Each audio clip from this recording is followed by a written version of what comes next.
안녕하세요. 함께하는 풍성한 교회 중고등부 청년 여러분. 오늘은 마태복음 28장 5절 6절 말씀 중심으로 예수님의 부활을 믿는 나 무엇을 해야 하나라고 하는 말씀으로 제목으로 하나님의 말씀을 같이 나누도록 하겠습니다. 네, 우리 한번 마태복음 28장 26절을 같이 한번 읽어볼까요? 천사가 여자들에게 말하여 이르되 너희는 무서워하지 말라. 십자가에 못 박히신 예수를 너희가 찾는 줄을 내가 아노라. 그가 여기 계시지 않고 그가 말씀하시던 대로 살아나셨느니라. 와서 그가 누워셨던 곳을 보라. 중고등부 청년 여러분, 예수님 부활하셨습니다.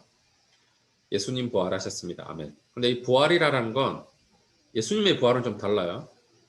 죄로 말미암아 죽을 몸이 썩지 않고 병들지 않고 다시 죽지 않는 몸으로 영원히 사는 사건입니다. 이전에도 없었던 아주 그 세상에 단 하나뿐이었던 사건이셨죠. 자, 예수님이 우리의 부활의 첫 열매가 되셨습니다. 저와 여러분들도 이 부활의 삶을 살게 될 것입니다. 그러면 나는 어떤 존재가 되었나요?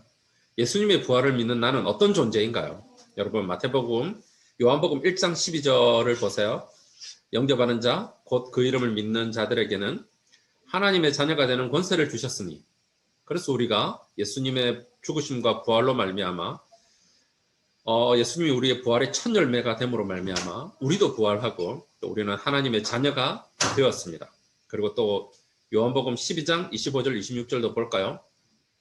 예수께서 이르시되 나는 부활이요 생명이니 나를 믿는 자는 죽어도 살겠고 무릇 살아서 나를 믿는 자는 영원히 죽지 아니하리니 이것을 네가 믿느냐?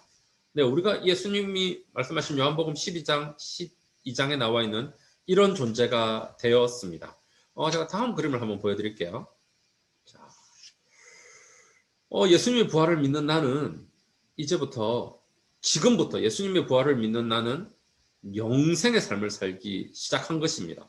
천국에 가서 영원한 하나님의 나라에 들어가서 영생을 사는 것이 아니라 지금 이 세상, 이 순간부터 예수님을 부활을 믿는 나는 예수님 때문에 영원한 영생의 삶을 살고 있습니다. 그리고 죽음이라고 하는 문을 열고 들어가면 장소를 이동해서 영원한 하나님의 나라에서 살게 되는 존재가 저와 여러분입니다. 그러면 지금 이 세상, 우리가 영생의 삶을 살아가고 있는데 지금 이 세상에서는 무엇을 하며 살아라 라고 성경은 이야기를 하고 있습니까? 자, 인생의 초점을 영원한 하나님 나라에 맞추라 라고 성경은 이야기합니다. 이 세상에서 우리가 사는 기간은 80, 90, 요즘은 100세도 많이 살지만 그러나 하나님 나라에서는 영원한 삶을 살죠. 여러분 그러면 한번 상식적으로 생각해 보세요. 어느 나라의 삶에 우리의 인생의 초점을 맞춰야 할까요? 참 재밌게도 우리가 금방 마태복음 28장의 말씀을 읽었는데 28장 하반절에 보면 예수님께서 이렇게 말씀하십니다. 예수님이 부활하신 것을 만난 제자들에게 예수께서 나와 말씀하여 이르시되 하늘과 땅의 모든 권세를 내게 주셨으니 그러므로 너희는 가서 모든 민족을 제자로 삼아 아버지와 아들과 성령의 이름으로 세례를 베풀고 내가 너희에게 분부한 모든 것을 가르쳐 지키게 하라. 볼지어다 내가 세상 끝날까지 너희와 항상 함께 있으리라 하시니라 라고 하면서 우리가 이때까지 쭉 했던 것처럼 너희 이 세상 살아가는 동안에 너희가 이런 잡도 하고 저런 일도 하고 많은 사건 사고를 겪을 건데 그러한 것들을 통해서 하나님 나라의 백성을 만드는 이 일을 하라라는 것이 마태복음 28장 18절 20절에서 예수님께서 우리에게 하신 명령이죠. 한마디로 하면 제자 만드는 삶을 살아라. 네가 먼저 제자로 살고 다른 사람을 제자 만드는 하나님 나라의 백성 만드는 일을 해라. 제자의 다른 의미가 무엇인지 아십니까? 증거하는 사람이에요. 무엇을 증거하는 사람입니까? 예수님의 십자가와 죽으심을 증거하는 사람이 제자이지요. 자, 부활하신 예수님을 증거하는 삶을 살 때 부활의 주님을 경험할 수 있습니다. 마태복음 28장 마지막 절에 예수님께서 뭐라고 말씀하셨나요? 내가 세상 끝날까지 너희와 항상 함께 있으리라. 여기서 나는 세상 끝날까지 우리와 함께 해주시겠다고 역사하신 이 예수님은 십자가에 죽으시고 부활하신 예수님입니다. 부활하신 예수님을 증거하는 삶을 산 사람 이야기, 부활의 주님을 경험한 사람들의 이야기가 사도행전이죠. 여러 가지 핍박과 어려움이 있었습니다. 근데 그 사람들은 죽음에 대한 두려움을 이긴 사람들이었고요. 고난과 어려움을 이길 수 있는 능력이 있는 사람이었어요. 그리고 정말로 인생에 목적이 있고 목표가 있는 삶을 살았습니다.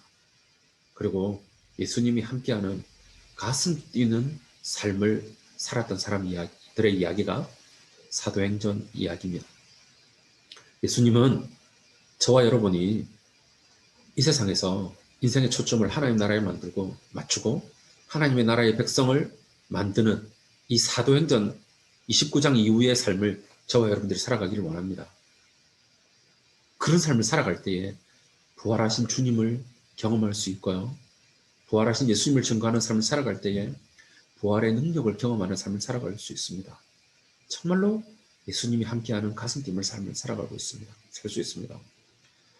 이제 좀 있으면 중간고사도 치고 본격적으로 공부를 해야 하는 때가 되었죠. 여러분, 제가 계속 이야기하죠. 왜 공부하십니까?